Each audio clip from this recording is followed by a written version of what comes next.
If you work with diagrams, flowcharts, or simple illustrations in LibreOffice Draw, knowing how to change line thickness is a very useful skill. It helps you make certain shapes stand out, improve readability, and give your drawing a more polished, professional look. In this video, I'm going to show you how to change line thickness in LibreOffice Draw step by step, and I'll keep it simple so you can follow along easily. If this tutorial helps you, make sure to hit the like button and subscribe for more easy software guides. Alright, let's get into it. First, open LibreOffice on your computer. Once it launches, you'll see the Start Center with different file options on the left side. From here, you can either create a brand new drawing or open an existing one if you already have a project you want to edit. For this tutorial, I'm going to create a new drawing so you can see the process from the beginning. To do that, click on Draw under the Create tab on the left side.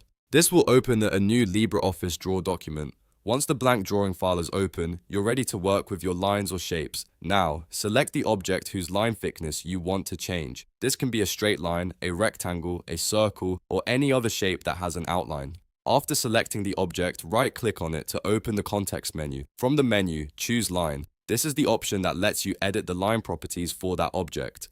A dialog box will appear with different line settings. Here, you will see the thickness option. This is where you can choose how thick or thin you want the line to be. You can increase the thickness for a bold outline or make it thinner for a cleaner, more subtle look. As you adjust the setting, LibreOffice will show you a preview, which makes it easier to see how the final line will look before you apply it. Take your time and choose the thickness that fits your design best. If you want a strong border, go thicker. If you want a more minimal style, keep it light.